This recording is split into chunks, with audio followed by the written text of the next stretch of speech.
Bismillah, Assalamualaikum warahmatullahi wabarakatuh. Alhamdulillahilladzi arsala rasulahu bil huda wa dinil haqq liyudhhirahu 'alad dini kullihi wa kafaa billahi syahida.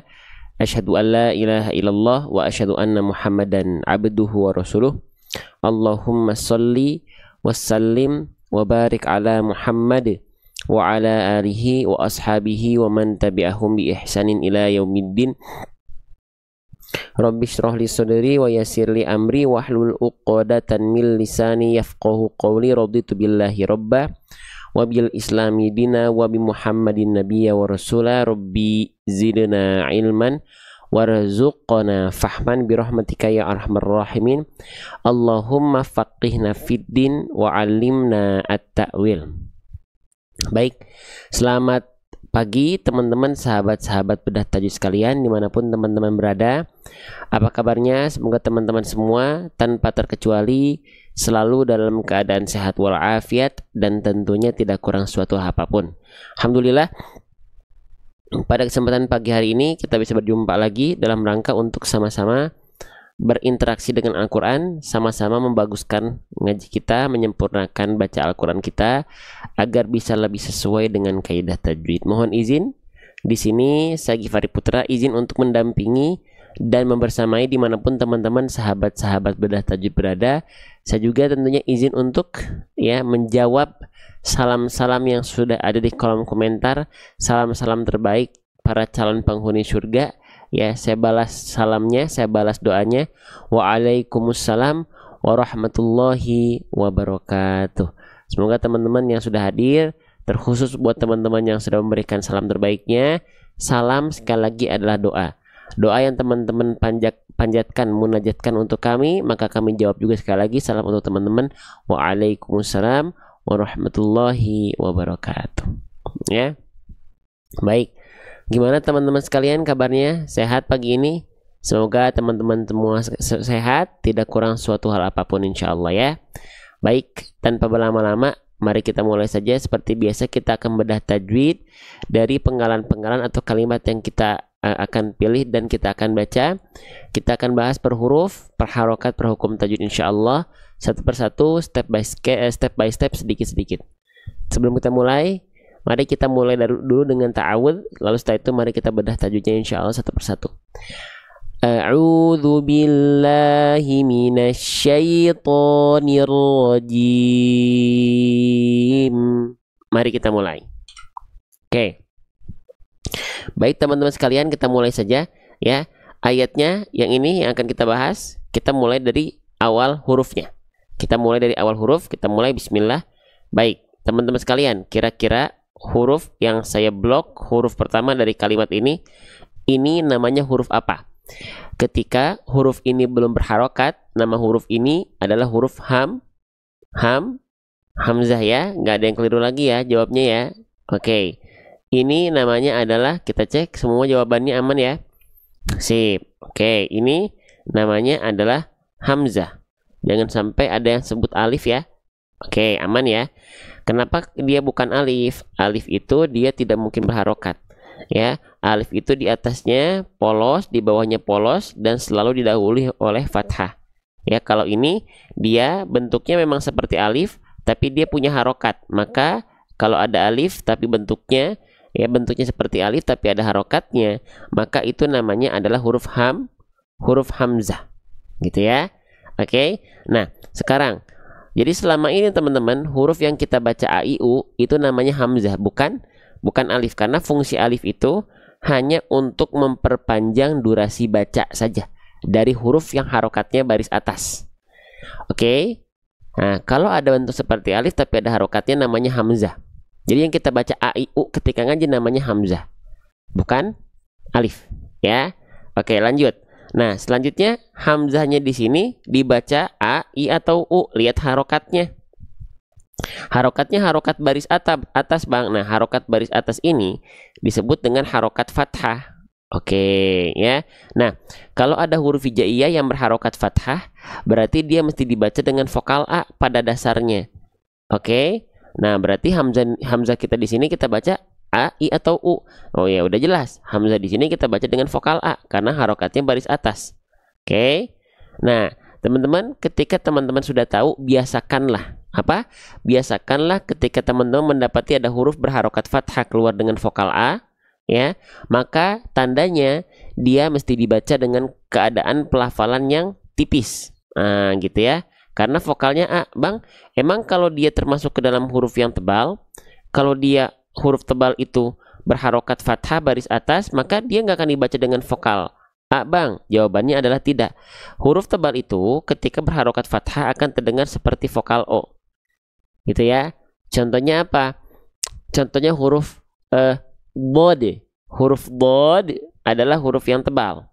Ketika huruf dot dia berharokat baris atas, maka dia nggak dibaca dengan vokal A, da, tapi dia dibaca akan terdengar seperti vokal O. Bo, bo, ghairil maghdubi alaihim waladdo. Nah, itu huruf tebal. Huruf tebal itu intinya karakternya. Ketika dia berharokat fathah pasti terdengar tidak clear vokal A, tapi condong ada vokal kayak O-nya. So, bo, po, lo, ho. Nah, begitu. Oke. Tapi kembali lagi ke pembahasan. Nah, sedangkan di sini hamzah itu dia berharokat fathah keluar dengan vokal A. Berarti hamzah dibaca dengan keadaan tipis. Maka, Bang, bagaimana agar kita bisa mendapati vokal A pada fathah itu dengan karakter tipis yang dimaksud? Nah, sering kita analogikan kalau vokal A teman-teman lafalkan ketika ngaji, jangan lupa BMSS. Ya, apa itu Bang BMSS? BMSS itu artinya adalah buka mulut sedikit senyum. Apa? Buka mulut sedikit senyum.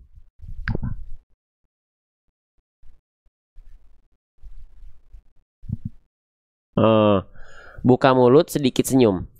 Maksudnya buka mulut sedikit senyum tuh gimana? Ketika kita melafalkan vokal A, itu juga cuman O.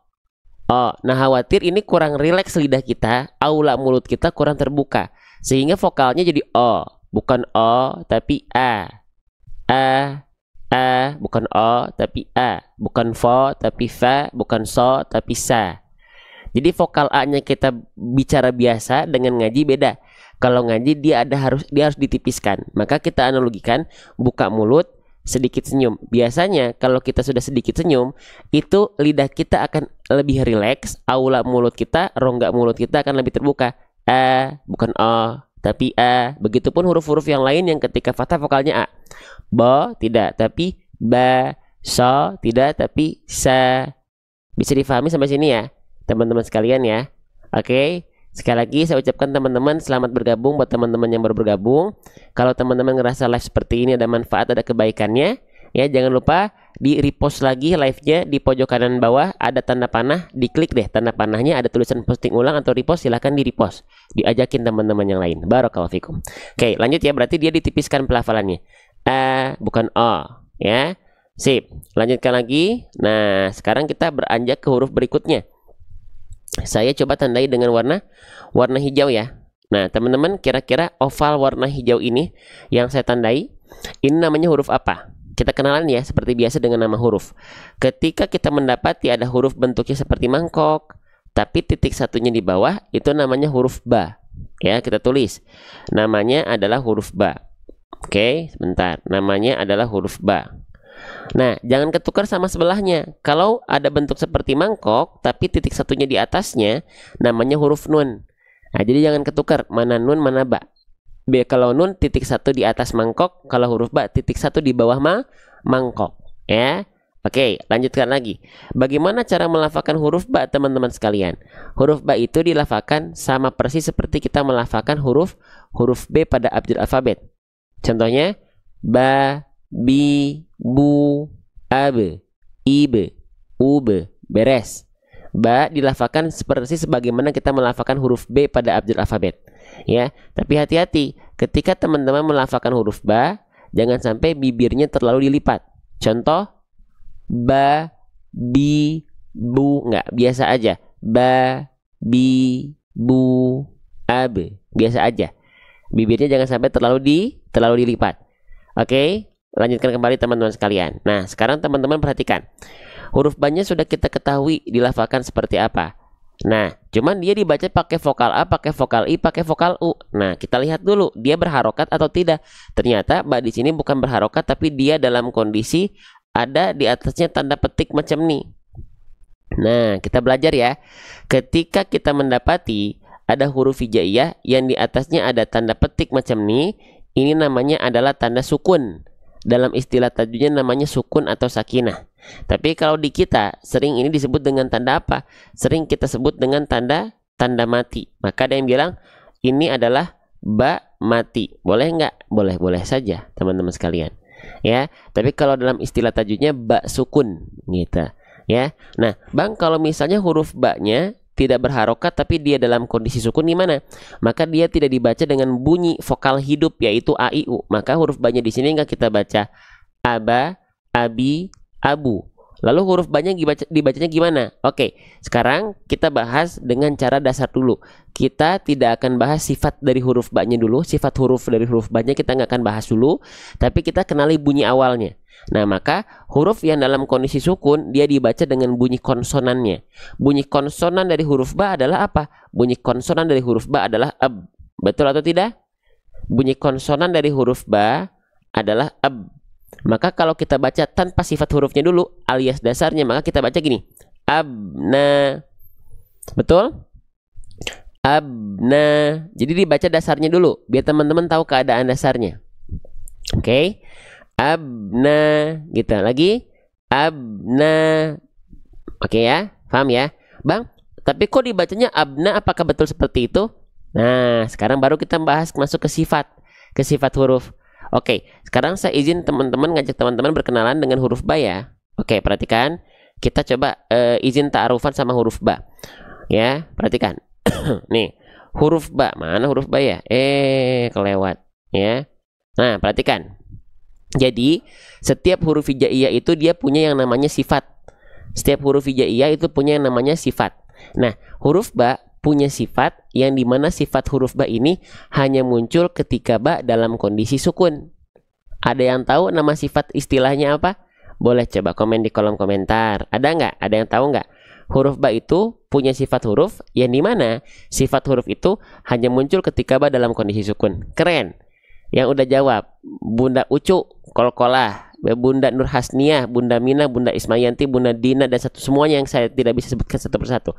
Kolkolah. Maka kita lihat, ya, lihat sifat huruf ba di antara 6 sifat yang dimiliki huruf ba, dia punya sifat namanya kolkolah. Kolkolah artinya memantul atau pantulan. Maka pantulkanlah huruf ba. Ketika apa? Ketika sukun. Maka sekarang kita masuk ke halaman ba bersukun di buku saya. Nih, jadi saya nanti tuh saya lagi buat buku yang dimana di dalamnya kita belajar kesalahan apa aja yang sering terjadi pada kondisi huruf tertentu yang saya tahu. Nih, misalnya ba bersukun, kita lihat kesalahan pertama. Kesalahan yang sering kali terjadi ketika kita melafalkan huruf ba, poin pertama adalah tidak dipantulkan suaranya. Ya, ini kesalahannya sering kali terjadi. Contohnya gimana? Tidak dipantulkannya. Gini dibacanya. Abna'ahum. Nah, ini ba yang begitu itu kurang sempurna. Karena ketika ba sukun itu harus apa? Harus kolkolah. Contohnya gimana? Abna'ahum. Abna'ahum. Jadi ada be-nya, ada pantulannya. Abna. Gitu. Jangan sampai cuman abna. Paham ya? Nah, itu hal yang pertama yang harus teman-teman perhatikan ketika kita melafalkan ba sukun. Yang pertama, jangan sampai tidak dipantulkan suaranya. Abna, tidak, tapi abna. Itu baru lebih tepat. Paham sampai sini? Jelas sampai sini insya Allah teman-teman? Nah, gitu ya. Terima kasih yang teman-teman yang baru bergabung ya, gitu. Jadi semoga apa yang teman-teman sudah ikhtiarkan menjadi bentuk amal sholih. Ya. Jadi bukan abna tapi abna'ahum. Ya.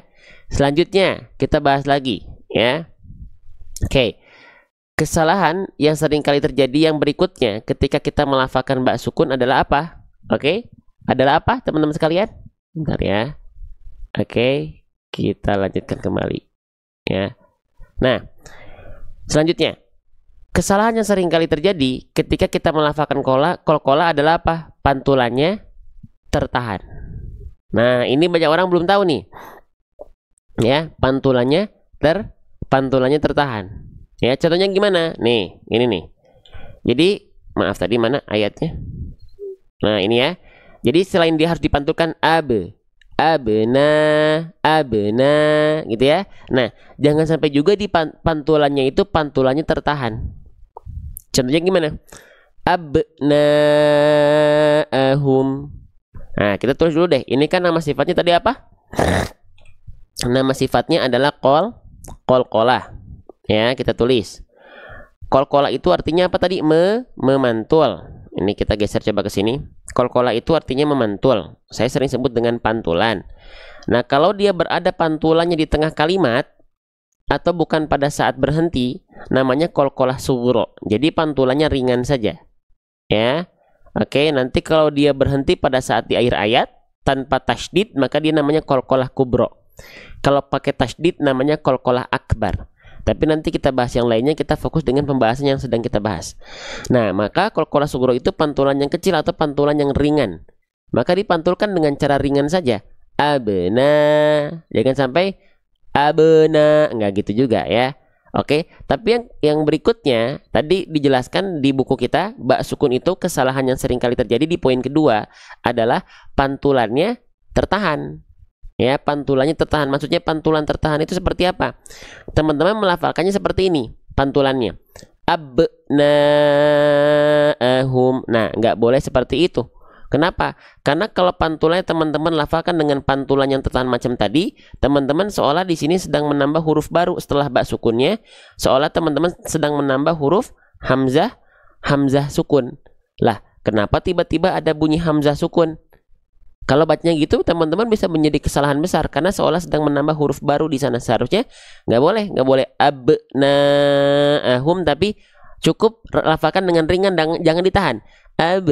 Abna, jangan abna. Kenapa tiba-tiba ada hamzah sukun? Oke, sekarang berarti kita harus tahu dulu kenapa tiba-tiba ada hamzah. Nah, ada apa hubungannya pantulan tertahan dengan hamzah? Makanya harus PDKT-an dulu sama hamzah. Nih, hamzah. Ya, perhatikan, hamzah itu punya berbagai macam sifat. Salah satu sifat dari huruf hamzah dari segi suara adalah syiddah.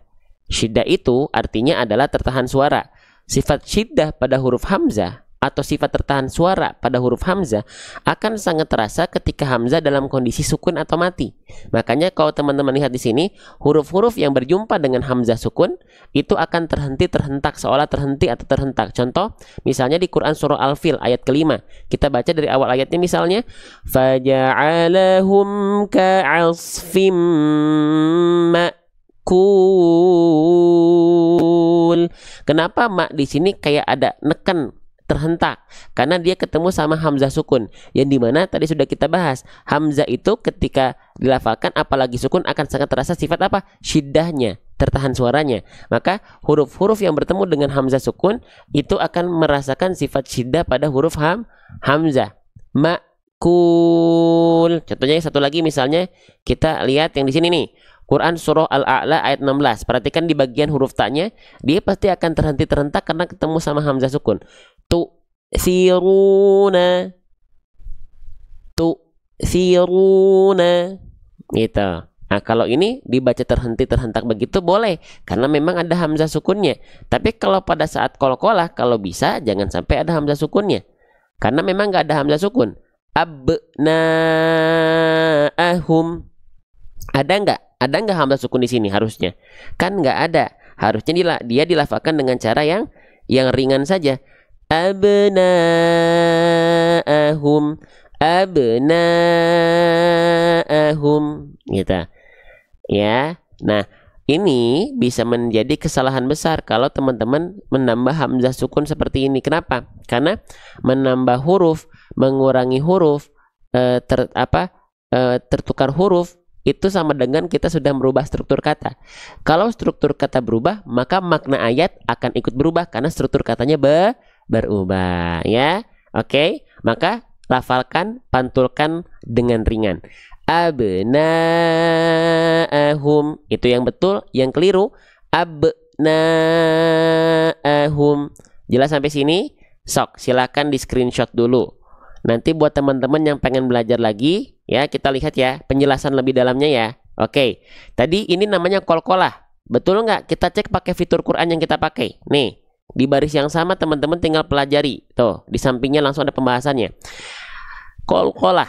Qalqalah itu adalah apa? Pembacaan huruf ba, jim, dal, to, qaf yang bersukun atau disukunkan dibaca dengan cara dipantulkan, ditandai dengan warna ungu. 0 harokat artinya nggak usah dipanjangkan, dibaca pantul, itulah qalqalah. Tuh, ini warnanya warna ungu betul? Nah, di Latinnya buat teman-teman yang masih misalnya baru belajar atau mu'alaf mungkin dikasih tanda bintang warnanya warna ungu. Abna'ahum. Nah, ditulis ada kol PTL 0, ini buat tajwid multikode dipakai untuk teman-teman hataman. Kalau udah beres belajar, teman-teman kan baca Quran nih di sampingnya nih. Nah, kalau ada kode-kode seperti itu untuk membantu teman-teman tahu, oh tadi hukum tajwid yang tadi yang ini udah dibahas loh. Apa ya kodenya? Nah, tinggal teman-teman praktekkan dalam pelafalan. Paham ya? Gitu, lanjut. Itu ya. Jadi Al-Quran ini memang ditujukan buat teman-teman yang pengen belajar tajwid secara lebih mendalam. Lanjut. Ya. Kita baca lagi. Abna. Nah, gitu ya. Lanjut. Sekarang teman-teman perhatikan baik-baik. Di sini kita mendapati untuk huruf ba sukunya, coba boleh tolong respon saya ya. Sudah paham atau belum? Kalau paham, teman-teman boleh komen FAHAM di kolom komentar ya. Saya tunggu nih responnya. Paham? Nah, kalau paham, di sini ada tulisan paham kelihatan, diklik tulisan pahamnya. Kalau teman-teman malas ngetik, diklik terus kirim di kolom komentar ya. Oke. Bisa. Alhamdulillah. Lanjut ya. Paham, Masya Allah. Baik, sebelum kita lanjutkan, yang udah tap-tap layar, terima kasih. Yang udah bantu share di pojok kanan bawah, karena teman-teman ngerasa misalnya ada manfaat, ada kebaikan. Wa amma bi ni'mati rabbika fahadits. Kalau kita merasakan ni'mati rabbika fahadits. Nih, tinggal di pojok kanan bawah ada tanda panah, diklik ada tulisan repost atau posting ulang, diposting ulang. Biar apa? Biar makin banyak yang ikut belajar konten-konten ngaji, konten tilawah, konten baca Quran. Ya, dan teman-teman jadi wasilahnya. Lanjut. Abna. Nah, sekarang kita lanjut lagi. Teman-teman, ini huruf apa? Tadi udah saya spill di awal. Kalau titiknya di atas mangkok, namanya adalah huruf nun. Kalau titik satunya di bawah mangkok, namanya adalah huruf ba. Berarti yang ini namanya adalah huruf nun. Saya izin tulis ya. Baik. Nah, Bang, bagaimana cara melafalkan huruf nun? Cara melafalkan huruf nun itu persis sebagaimana kita melafalkan huruf N pada abjad alfabet. Coba bilang N gimana?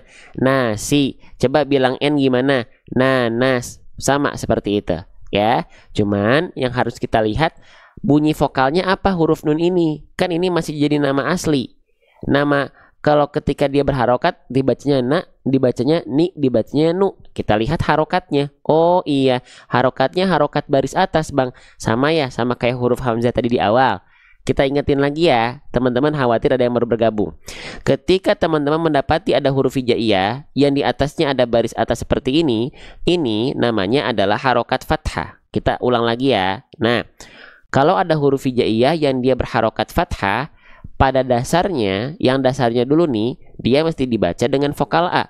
Oke, berarti huruf nunnya dibaca nggak nun lagi dong? Oh, tentu tidak, karena ngikutin harokatnya vokal A, berarti nunnya dibaca tidak nun, tapi nunnya harus dibaca dengan vokal A, menjadi na. Beres, udah. Ya, cuman kita ngingetin, setiap ada vokal A ketika kita ngaji, berarti tolong dibaca dengan keadaan yang tipis. Ya, saya izin ingatkan.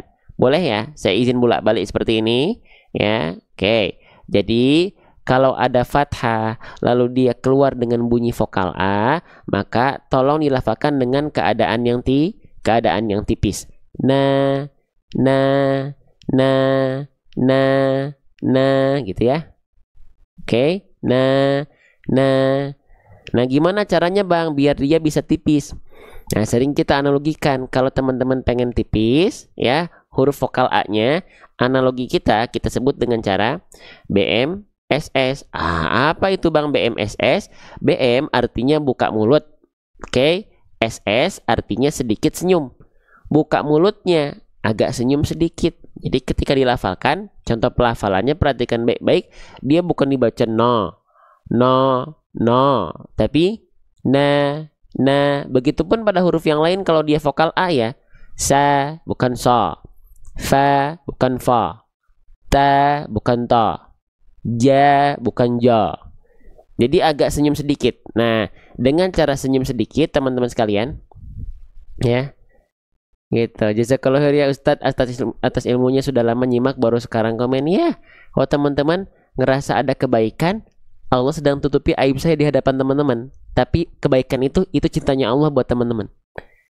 Ya, alhamdulillah. Ya, jadi kalau teman-teman ngerasain ada nikmat, salah satu bentuk syukurnya adalah ajakin teman-teman yang lain. Ajakin, repost ulang, posting ulang, biar apa? Biar dampak manfaatnya itu efek domino terus nyambung. Ya, lanjut. Nah, selanjutnya, jadi ditipiskan pelafalannya. Ba, ta, fa. Kenapa kok pakai senyum Bang? Karena kalau dia ada senyumnya sedikit, itu biasanya lidah kita akan lebih rileks dan aula mulut akan lebih terbuka. Ta, to tidak, fa, fo tidak, sa, so tidak. Ya, oke, lanjut. Abna, nah, tipiskan ya. Oke, teman-teman, paham sampai sini? Jelas ya? Oke. Huruf nunnya insya Allah sudah kita bahas. Harokat fathahnya insya Allah pun sudah kita bahas barusan. Sekarang saya izin hilangkan dulu tanda ininya ya, tanda layar atau tanda alisnya ya. Bang, kenapa dihilangin? Biar kita tahu konsep dasarnya dulu. Ya. Oke, teman-teman perhatikan. Huruf nunnya sudah, lalu dia harokatnya baris atas. Sekarang naknya dibaca berapa harokat? Dilihat. Ada huruf berharokat baris atas, lalu dia ketemu sama apa? Nah, ini baru namanya A, ini namanya alif nih. Nih. Nah, ya, ada huruf berharokat baris atas ketemu sama alif, maka ini akan ada hukum tajwid. Apa hukum tajwidnya, Bang? Nah, nama hukum tajwidnya adalah mad tabi'i. Ya, ini kita bahas yang dasarnya dulu ya. Mad tabi'i. Teman-teman juga boleh sebut dengan mad asli ya. Nah, Bang, mad tabi'i cara bacanya gimana? Huruf yang dibaca dengan hukum tajwid mad tabi'i, dia mesti dibaca dengan kadar panjang 2 harokat. Nah, oke.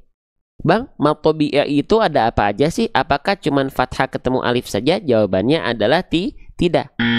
Mad tabi'i itu ada 3 keadaan dasar. Ada fathah ketemu sama alif.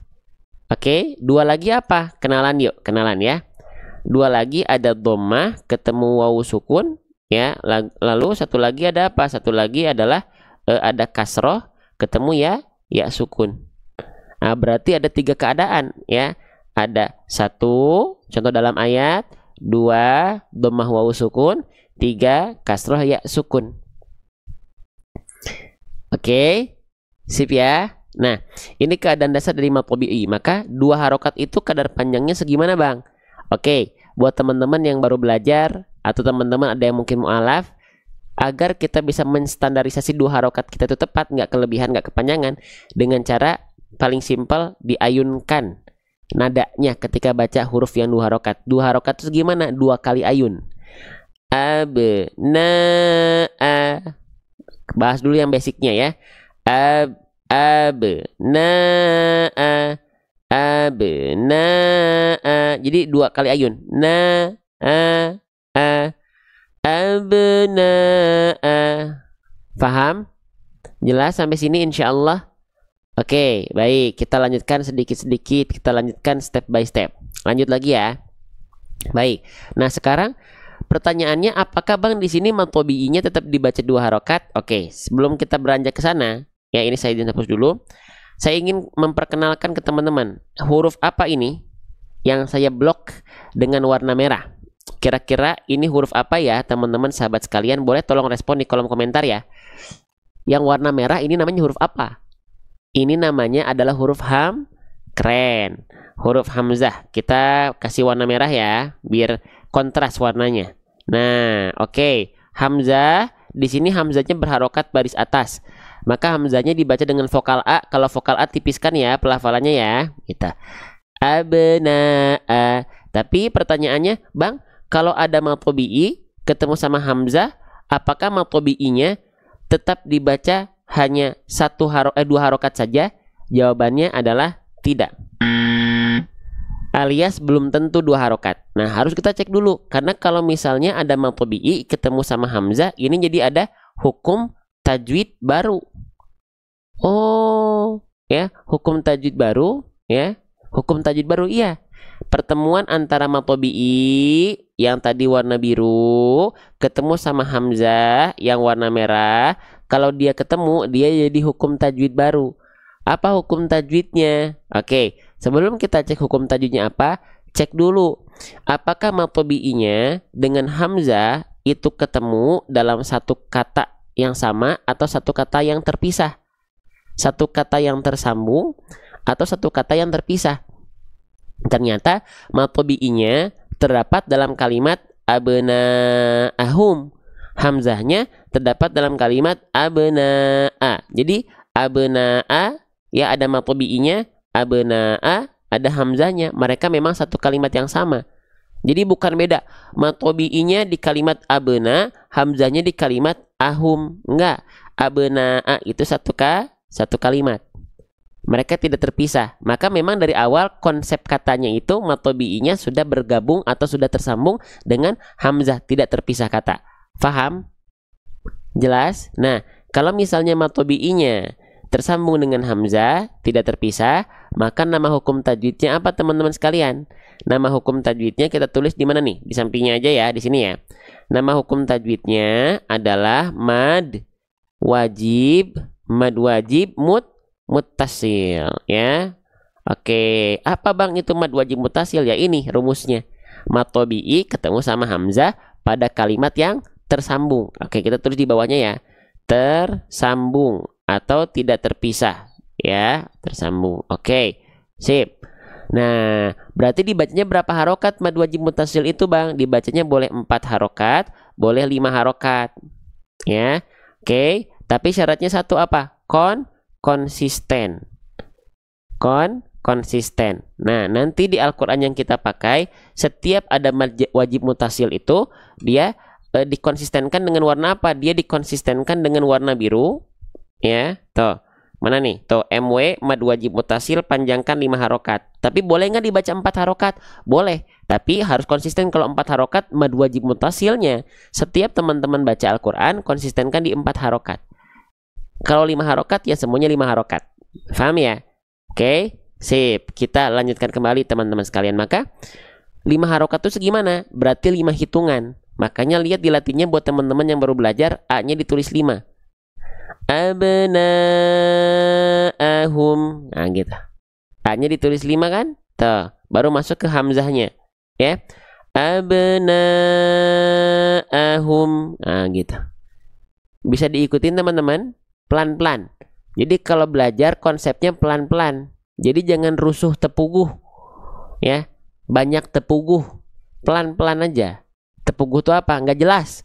Ya. Yang dinaiki yang ditampilkannya cepat,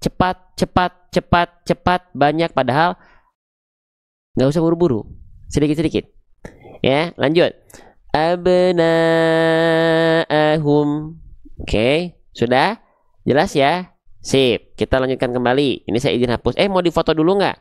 Nih, difoto dulu. Yang pengen screenshot silahkan screenshot, silahkan capture, simpen di HP-nya ya, biar galeri foto di HP-nya itu ada hal-hal baik, bukan cuman selfie ya.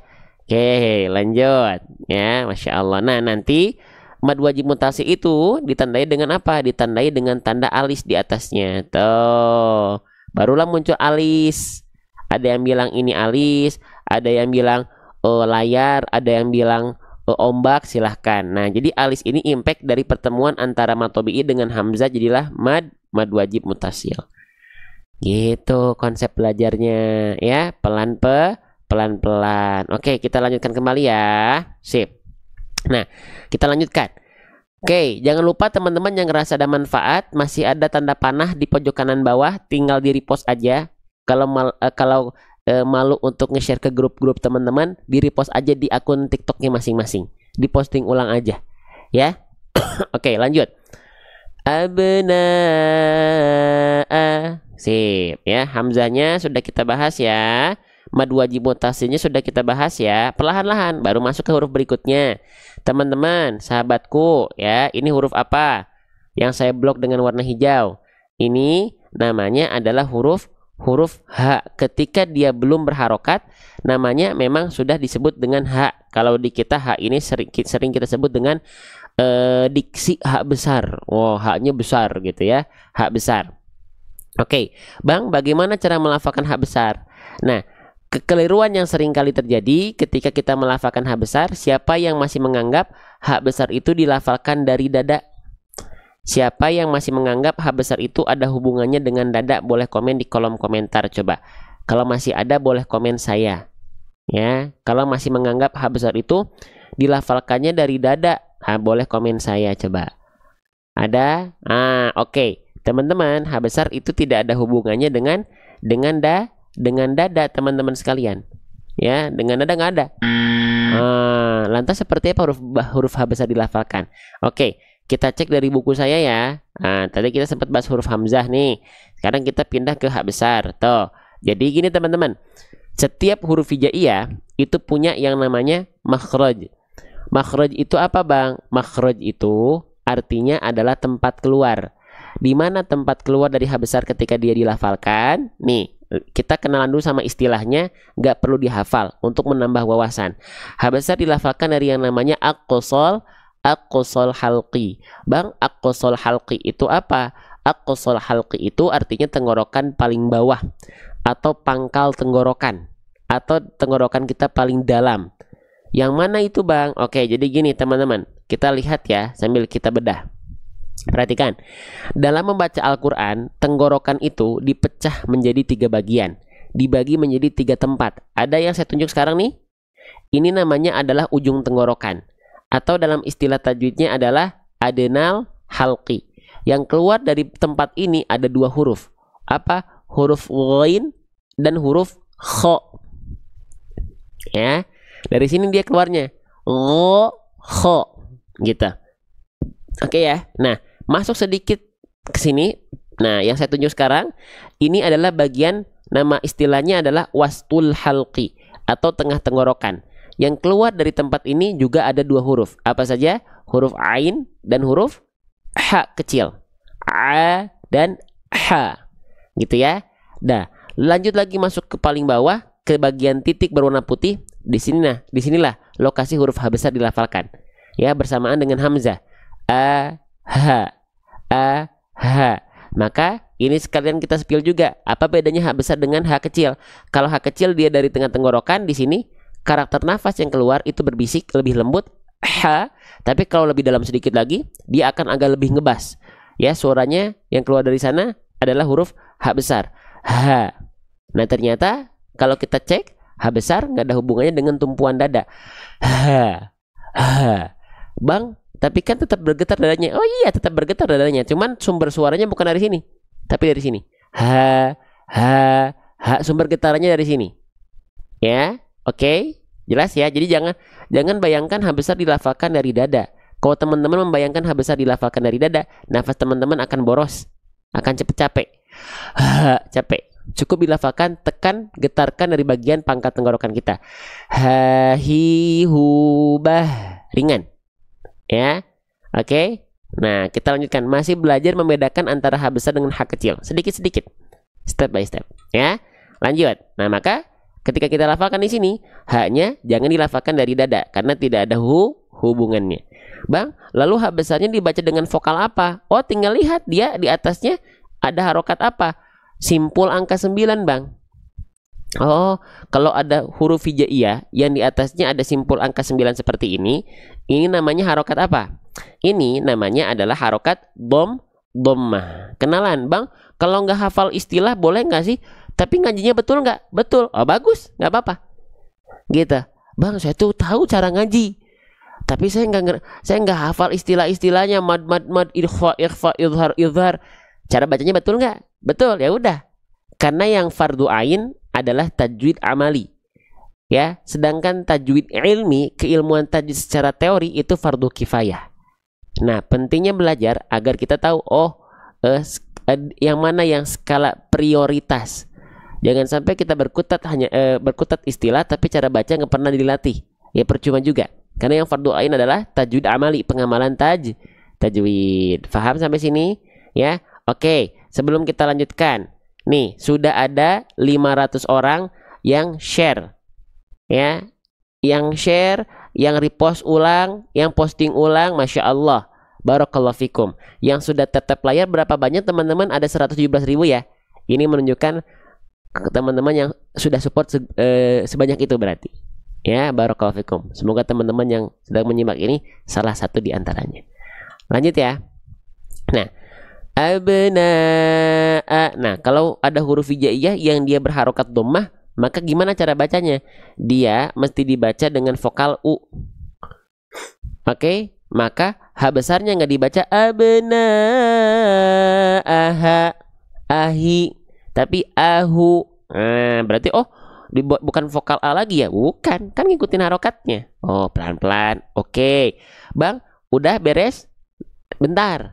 Kalau ada harokat dhammah, vokalnya vokal U, jangan lupa apa? Jangan lupa wa kullu madmumin falan yatimma illa bidhammi syafataini dhamma. Jangan lupa kalau ada harokat dhammah, simpul angka 9 di atas huruf, bunyi vokal U, muncungkan mulutnya, monyongkan mulutnya. Jangan kayak orang lagi sariawan atau sakit gigi. Abna'ahum hu, bukan hu, tapi hu, muncungkan. Tapi monyongnya jangan juga lebay. Contoh, hu, nggak gitu juga sih. Ya, oke, oke, ya, saya itu nggak ngerti sama idam, bukan idgham bilwaguna, tapi saya langsung yang ada tajwidnya, nggak apa-apa, nggak apa-apa. Oke, yang penting mulai belajar sedikit-sedikit. Ya, baca Quran teman-teman, ada yang order Quran tajwid, order Quran hafalan, ya nggak apa-apa, itu sebagai bentuk ikhtiar. Ya kan kita ikhtiar ya, sambil belajar nyari Al-Quran fitur yang teman-teman cocok dengan teman-teman gitu ya, nggak apa-apa. Barakallahu fikum ya. Lanjut. Abna'ahu, muncungkan mulutnya ya, jangan sampai kayak orang lagi sariawan atau sakit gigi, harus monyong, muncung, mencucuk mulutnya. Oke. Abna'ahu. Selanjutnya, sekarang kita masuk ke sini satu-satu. Teman-teman, ini huruf apa? Atau teman-teman nih yang warna hijau, yang saya blok dengan warna hijau, ini namanya adalah huruf mim. Ketika dia belum punya harokat, ya namanya mim. Jangan sampai sebut ini huruf ma. Kenapa? Karena memang nggak ada huruf hijaiyah yang namanya huruf ma. Oke. Ini namanya adalah huruf mim. Bang, bagaimana ya cara melafalkan huruf mim? Mim dilafalkan persis sebagaimana kita melafalkan huruf M pada abjad alfabet. Makan, minum, mantap, mantul, manis. Nah, itu adalah mim. Menyentuhkan bibir atas dan bibir bawah senatural sebagaimana kita melafalkan huruf M pada abjad alfabet. Mamimu am. Gampang kan? Tapi hati-hati ketika teman-teman melafalkan huruf mim, jangan sampai bibirnya terlalu dilipat. Mamimu am. Gitu ya. Oke, biasa aja baca mimnya, jangan dilipat-lipat begini ya. Oke. Sudah deh, satu kalimat sudah kita bahas teman-teman. Ada yang enggak kita bahas kalimat abna'ahum ini, kita bedah berapa menit? Coba kira-kira boleh komen dong di kolom komentar. Kita belajar kalimat abna'ahum satu kalimat begini berapa menit? Ayo. Ada yang ngitung? Berapa menit kira-kira? 30 menit, 35 menit, belum ada yang betul. Mau tahu berapa menit? Kita cek ya. Ini lihat berapa menit teman-teman? 45 menit. Oh ya. Allahu Akbar. Sip. Lanjutin lagi ya, pelan-pelan aja ya. Sip. Sip. Namanya. Nah, makanya di sini teman-teman kalau teman-teman ngejar cepet, saya pengen yang penting asal insan, saya nggak bisa bantu. Karena kita tolak ukur belajarnya bukan masalah waktu. Ya, masalah cepet-cepetan, enggak ya. Oke, lanjut lagi ke kalimat berikutnya boleh? Boleh ya. Baik, kita mulai dari bagian pertama ya. Nih, teman-teman, huruf yang saya blok dengan warna hijau ini namanya huruf apa? Ketika dia belum berharokat, teman-teman, namanya adalah huruf wau. Kita tulis ya, namanya adalah huruf wau. Nah, kita tulis. Nih, namanya adalah huruf wau. Bang, namanya bukan huruf wa, nggak ada huruf hijaiyah yang namanya huruf wa. Ini namanya huruf wau. Ya, Bang, bagaimana cara melafalkan huruf wau? Nah, ada aturan mainnya juga. Ya, walaupun kalau kita lafalkan sekilas, wau itu gampang dibacanya. Tapi saking gampangnya huruf wau dilafalkan, banyak orang tuh dia nggak fokus melafalkan huruf wau. Asal lewat, yang penting baca aja. Nah, enggak, huruf wau punya aturan. Nih, ya kita ingatkan. Setiap huruf hijaiyah itu punya yang namanya makhraj. Makhraj itu apa? Makhraj itu artinya adalah tempat keluar. Di mana tempat keluar dari huruf wau? Nih, huruf wau itu dilafalkan dari yang namanya adalah asyafatain. Bang, asyafatain apa? Asyafatain itu artinya adalah kedua bibir dengan posisi maju seperti sebagaimana kita mengucapkan huruf U. Gimana tuh Bang? Ya langsung lihat gambar aja ini. Tuh, intinya apa? Ketika teman-teman melafalkan huruf wau, pastikan muncung mulutnya. Pastikan monyong mulutnya. Mencucu, manyun. Ya, mencucu, muncung. Nih gini. Wawi wu bau. Ya. Wawi wu bau. Wawi wu bau. Paham? Jadi muncungkan mulutnya. Mencucuk mulutnya. Ya, jangan sekali lagi melafalkan huruf wau kayak orang lagi sariawan. Ya, lagi sakit gigi. Wawi wu bau. Mana wawunya? Mana wawunya di sana tadi? Nah, nggak tertunaikan wawunya. Muncungkan, ya, muncungkan. Wawi wu bau. Nah, gitu. Oke. Jelas ya? Sedikit-sedikit ya. Oke, step by step, pelan-pelan kita lanjutkan. Oke, sip, muncungkan mulutnya ya. Sip, kita lanjutkan kembali. Nih ke dalam ayat, mana ayatnya? Oke. Nah, ini ya, sini ya. Oke. Mana yang ini ya? Nah, muncungkan mulutnya. Ya, sering kita ingatkan, kalau teman-teman mendapati ada huruf wau, jangan lupa dilafalkan dengan cara Artinya apa? Maju mulutnya, mencucuk mulutnya, muncung mulutnya, monyong mulutnya. Wa, wi, wu. Oke.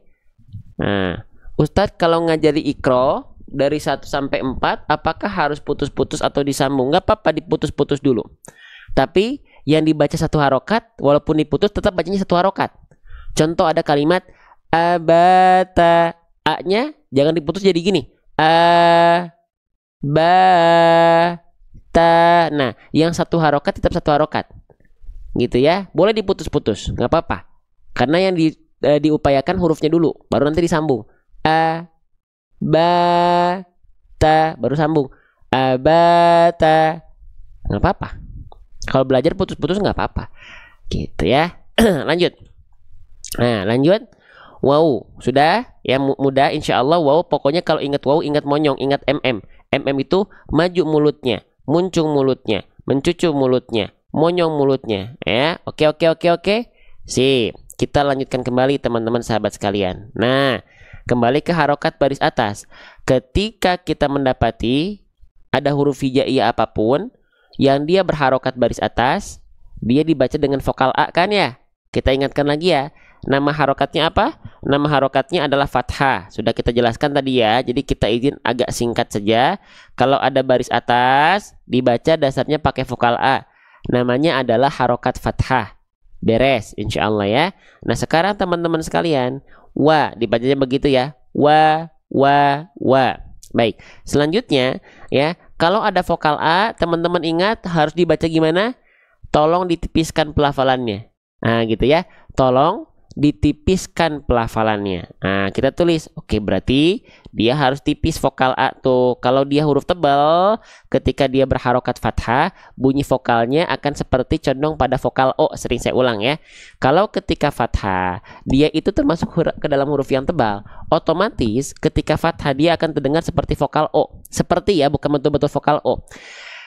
So, do, to, wo, ho, go. Nah, itu kan terdengar seperti vokal O. Kenapa? Karena dia huruf yang tebal. Tapi kalau huruf tipis, dia vokalnya akan seperti vokal A. Bukan seperti, memang vokal A. A, ba, ta, sa. Nah, itu berarti dia huruf yang tipis, teman-teman sekalian. Jelas ya?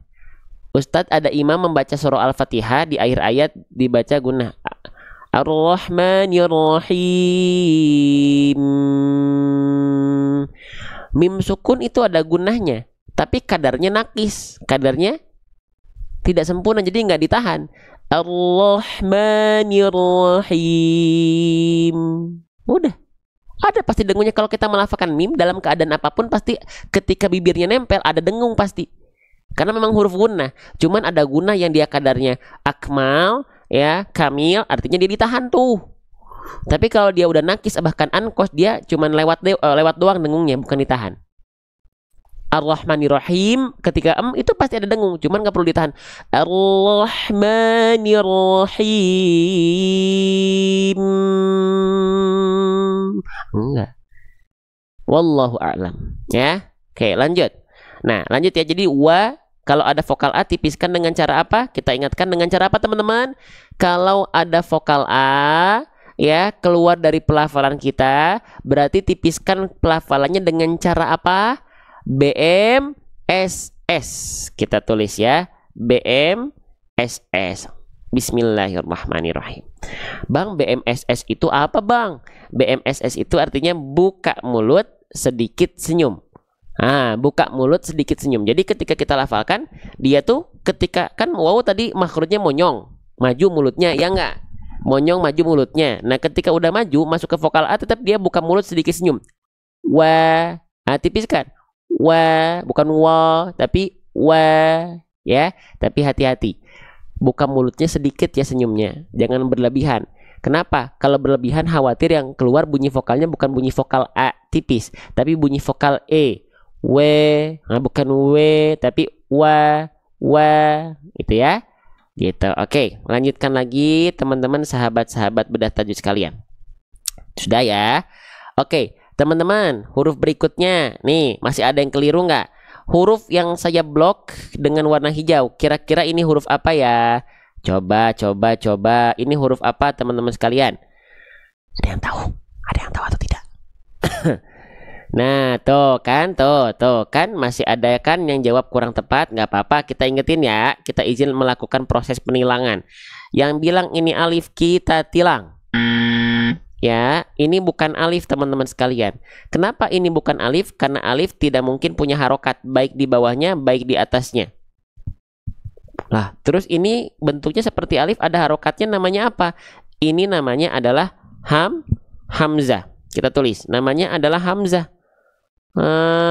Jadi selama ini huruf yang kita baca a, i, u itu bukan alif, tapi hamzah. A'udzu billahi, a-nya itu hamzah. Ya, Bang, bukankah hamzah itu bentuknya kalau misalnya kasroh begini, Bang, kalau hamzah tuh? Nah, ini hamzah. Iya, ini hamzah Al-Qur'an cetakan Madinah.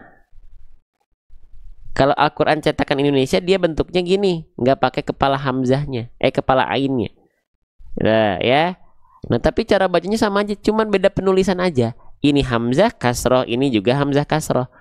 Cuman yang ini di Al-Quran Madinah, yang ini di Al-Quran Indonesia, ya, gitu. Oke, lanjut, ya. Wa'i. Nah, sekarang, jadi ini hamzah. Bang, kalau alif yang bagaimana? Nih, kalau teman-teman pengen lihat alif yang mana, boleh nih, saya kasih tunjuk ya. Nih, teman-teman, alif tuh yang mana? Alif tuh yang ini, saya kasih tanda warna kuning. Alif. Kelihatan. Alif itu di atas dan di bawahnya seperti ini, dia polos. Bukan hanya polos, alif itu harus selalu didahului oleh huruf berharokat fathah sebelumnya.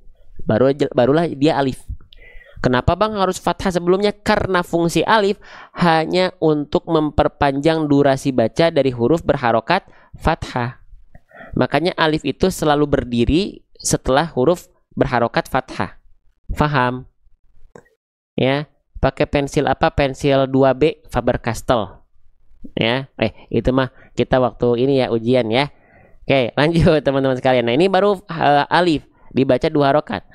Huwa muwalliha fa. Nah, gitu ya. Ini ada yang nanya, pensil ini pensilnya pakai Faber-Castell 2B biar tebel, atau ada yang 5B ya. Nah, siapa yang ngejamanin zaman-zaman itu ya? Pensil ada macam-macamnya. Lanjut ya, teman-teman sekalian. Nah, maka ini jangan sebut ini alif. Alif nggak bisa dibaca AIU, nggak bisa dibaca sendirian alif. Nggak bisa. Ya, oke, lanjut. Nah, sekarang hamzahnya di sini dibaca vokal A, vokal I, vokal U. Lihat harokatnya harokat baris bawah. Kita kenalan sama harokat baris bawah. Oke. Saya coba tandai dengan warna biru ya, biar kita tahu mana yang sedang kita bahas. Nah, kalau teman-teman mendapati ada huruf hijaiyah yang di bawahnya ada baris bawah seperti ini namanya adalah harokat kasroh. Huruf hijaiyah apapun yang dia berharokat kasroh, maka dia mesti dibaca dengan vokal I. Maka hamzahnya di sini kita baca dengan vokal I. Nah, maka dibacanya wa i, wa i, wa i, wa i, gitu ya. Nah, tapi saya pengen ngingetin sama teman-teman ya, kalau teman-teman mendapati ya, melihat ada huruf hijaiyah apapun tanpa terkecuali dia harokatnya kasroh, baris bawah vokal I, maka tolong jelaskan vokal I-nya. Jangan sampai miring ke vokal E. Wa in. Nah, tapi wa in, wa i. Nah, jelaskan vokal I kalau ngaji. Ya, sering kali terjadi kita vokal I-nya nggak jelas. Misalnya pada Quran surah Quran surah Al-Fatihah ayat pertama basmalah, perhatikan. Ada vokal I yang nggak jelas. Dengerin, ada vokal I yang nggak jelas dan sering kita lafalkan seperti ini. Ya. Bismillahirrahmanirrahim. Kedengeran nggak ada vokal 2 tempat vokal I nggak jelas. Bismillahirrahmanirrahim. Bagian mana yang nggak jelas? Ada kedengeran? Nah, kenapa nggak jelas vokal I-nya? Karena nggak fokus melafalkan vokal I-nya. Ya, kenapa nggak bisa nggak kedengeran vokal I-nya jelas? Karena tengah lidahnya ketika melafalkan momentum vokal I teman-teman nggak angkat ke atas. Jadi kalau teman-teman ingin vokal I teman-teman sempurna ketika atau maksimal ketika melafalkan harokat kasroh, maka kita sering analogikan dengan cara B ATL. Apa itu RRBATL? Rendahkan rahang bawah dan angkat bagian tengah lidah. Jadi posisi mulut kita bagian depan itu bukan nyengir ya, bukan I, enggak, tapi direndahkan I, lalu angkat tengah lidahnya di saat yang sama. I wa inna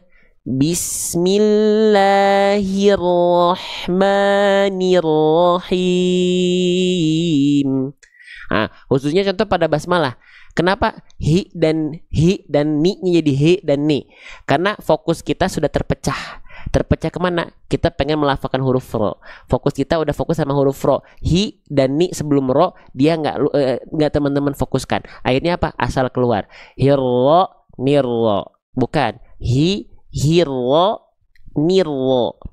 Bismillahirrahmanirrahim. Paham? Jelas? Oke, teman-teman, terima kasih sekali lagi yang sudah bergabung dalam live ini. Semoga Allah berkahi teman-teman semua.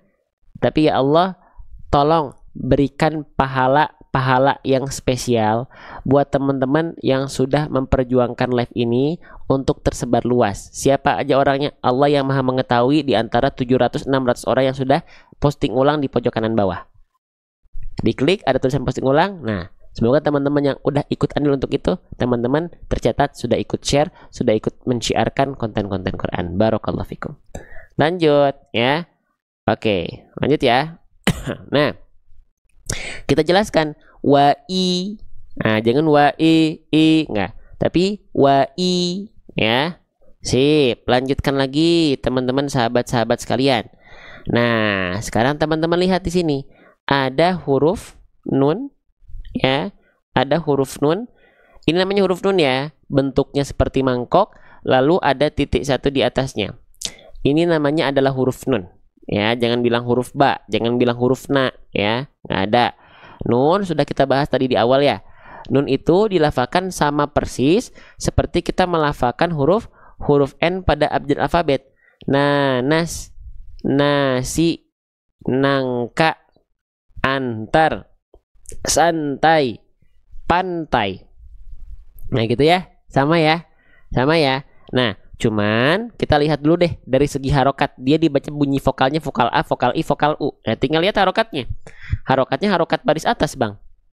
Nah, ya udah. Kalau baris atas kan udah sering kita bahas. Setiap ada baris atas, dasarnya itu dia mesti dibaca dengan vokal A, namanya harokat fathah. Nah, kalau yang keluarnya adalah bunyi vokal A, berarti tolong ditipiskan pelafalannya. Na bukan no. Na bukan no. Fa bukan fo. Sa bukan so. Da bukan do. Za bukan do. Ya, tipiskan pelafalannya. Oke. Baik, kita lanjutkan kembali teman-teman. Nah, nah sekarang nunnya dibaca berarti na, ya udah kita nggak baca nun lagi, tapi dia dibaca dengan bunyi harokat vokal A. Ya, oke. Terakhir, perhatikan nunnya di atasnya ada tanda burung terbalik. Nah, ini saya izin hapus dulu deh, ya, biar satu-satu. Oke. Nah, sekarang perhatikan. Di atasnya terdapat tanda burung terbalik kayak huruf W. Ada yang tahu ini namanya dalam istilah tajwid apa? Kalau ro gimana? Nanti ro kalau sudah ada contoh ayatnya kita bahas. Kita lagi ngebahas huruf ro soalnya ya. Oke, perhatikan. Nih, ini ada tanda apa namanya? Nah, tanda burung terbalik atau tanda huruf W ini disebut dalam istilah tajwid adalah tasydid. Ya, ada yang bilang tasydid, ada yang bilang sabdu, ada yang bilang syiddah, ada yang bilang syaddah, silahkan. Ya, oke. Nah, tapi saya izin kita panggil ini dengan tanda tasydid. Oke, kalau ada huruf nun yang dia ada tanda tasydid, maka dia ada hukum tajwid atau ada keadaan yang disebut dengan apa? Gunnah. Kita tulis ya. Disebut dengan gunnah. Kita tulis di atasnya. Oke. Nah, yang punya sifat gunnah atau hukum gunnah itu ada dua huruf, yaitu ketika nun dalam kondisi bertasydid, satu lagi apa? Satu lagi adalah huruf mim dalam kondisi bertasydid. Nah, dua huruf ini kalau bertasydid dia ada yang disebut dengan gunnah. Gunnah, ya apa? Gunnah. Gunnah itu artinya apa, Bang? Gunnah itu artinya adalah dengung. Gunnah itu artinya adalah dengung. Nah, maka ketika kita melafalkan huruf nun dan mim bertasydid itu harus dengung. Yang dimaksud dengan dengung apa? Nah, satu-satu belajarnya. Oke? Perhatikan. Satu-satu. Oke, nun dan mim ketika bertasydid dia ada gunnah. Gunnah artinya dengung. Dengung adalah suara-suara yang dia masuk ke dalam rongga hidung.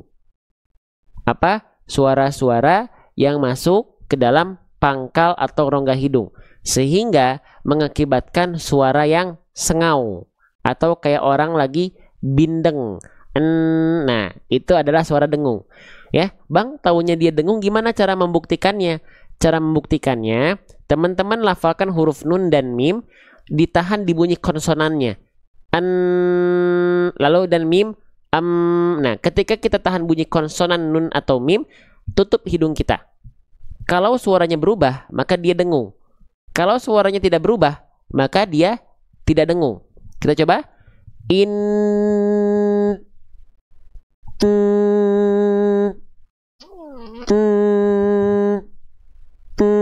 Hah? Bang, itu mah nggak berubah. Bukan cuman berubah, Bang, tapi hilang. Nah, kalau hilang berarti dengungannya tingkat tinggi, tingkat yang paling sempurna. Udah pasti jelas. Udah pasti jelas apa? Dia dengung.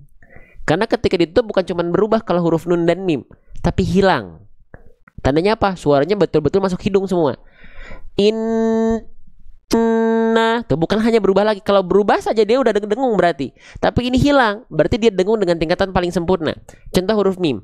Amma yatasaalun. Nah, itu cara ngecek bagaimana huruf nun dan mim kita betul nggak dia gunnah. Bahkan betul, dia gunnah tingkatan paling akmal, tingkatan paling sempurna. Ya, oke, jelas sampai sini? Paham ya? Nah, ketika kita melafalkan huruf nun bertasydid dan mim bertasydid disebut dengan gunnah. Ya, disebut dengan gunnah. Nun dan mim, maka itu namanya gunnah. Ada yang bilang gunnah musyaddadah, wajibul gunnah, tajibul gunnah, gunnah asliyah, gunnah akmal, silahkan. Ya. Oke, maka dia dengung, dia gunnah, dengung. Maka kalau ada nun bertasydid dan mim bertasydid dia gunnah dengung, jangan lupa ditahan dengungannya dua harokat. Tahan dengungannya 2 harokat. Jadi gimana? Contohnya begini. Wa inna. Lagi. Wa inna. Tahan 2 harokat. Wa inna. Bang, setahu saya gunnah itu 3 harokat. Ya silakan, kalau teman-teman ada yang diajarkannya 3 harokat ambil. Tapi yang saya pelajari 2 harokat ditahannya, harokat ketiga pindah. Gitu ya. Jadi saya sampaikan apa yang kami pelajari dengan guru-guru kami. Lanjut. Ya, maka ditahan 2 harokat ya. Wa inna. Tahan, jangan buru-buru ya. Wa inna. Nah, itu namanya adalah gunnah ya. Oke. Nah, sekarang kita buktikan. Dalam Al-Quran ini, teman-teman bisa belajar sambil hataman atau teman-teman bisa belajar fokus belajar tajwid. Dalam satu Quran. Bahkan bisa belajar bedah huruf apa yang kita jelaskan tadi. Contoh, ini tadi apa nama hukumnya? Namanya adalah gunnah. Oke, coba kita bedah, kita breakdown pakai fitur Quran di sini. Nih, betul ya? Namanya adalah gunnah. Apa itu gunnah? Mim tasydid atau nun tasydid yang dibaca dengan dengung 2 harokat. Sama atau tidak? Nih, ada catatannya. Ya, namanya gunnah dibaca dengung 2 harokat, sama atau tidak? Di breakdown di sini semuanya ada. Bang, kenapa dikasih tanda warna pink nun bertasydidnya? Berarti dia ada hukum tajwidnya. Bahkan sampai Latin untuk contohnya ini ditulis. Dia menyesuaikan dengan cara baca. Wa inna. Ya, tuh. Jadi dia dibaca gunnah 2 harokat, warnanya pink ya, 2 harokat dibaca dengung. Lah, terus kenapa harus pakai tanda kode-kode lagi, Bang? 2D itu cara baca, GH itu nama hukum tajwidnya. Namanya gunnah hukum tajwidnya, ya. Dibacanya dengung 2 harokat. Iya, Bang, kenapa harus pakai fitur multikode begini? Biar teman-teman ketika hataman bisa dipraktekkan. Wa inna fariqam minhum. Nah, dan seterusnya tuh di bawahnya lihat ya. Fala takunanna minal mumtarin.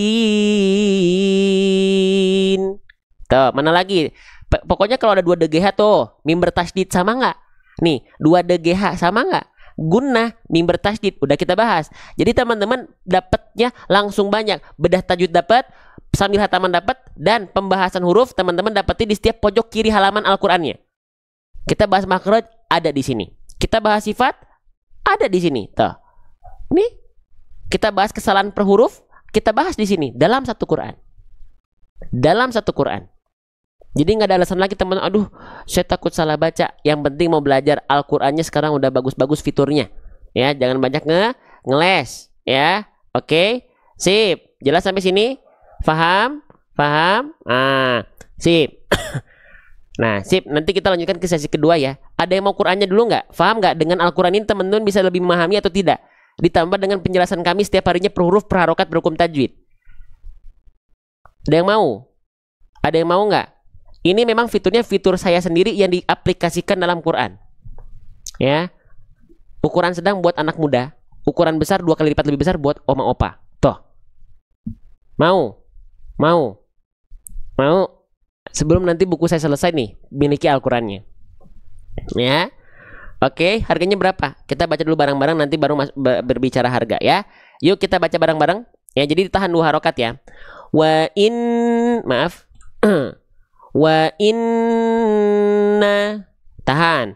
Wa inna, ya, lagi. Wa inna, ya. Nanti kalau sambil hataman teman-teman dapat multi kode begini, dapat kartu panduan. Tuh, ya. Oke. Buat bedah tajwid enak, bedah huruf enak, hataman enak, ada terjemah perkata, ada tanda nafas pendek. Ya, buat teman-teman yang nafasnya pendek berhenti di setiap tanda panah di sini. Ya. Oke. Sip, ya.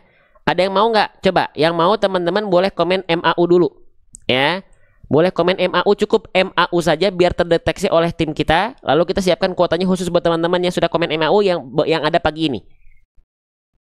Ya, biar kita hitung. Nih, tulisnya MAU aja biar terdeteksi oleh sistem TikToknya nih. Tuh, 21, 25, 32. Tuh ada 34 orang, 36 orang, 37, 42, 44, 48, 51. Oke. Saya hanya kasih kuota untuk 50. Ini udah lewat 50. Mohon maaf, kita cuma kasih 50 tercepat. Tuh, ini terus naik ya yang mau. Oke. Sip. Shadaqallahul azim.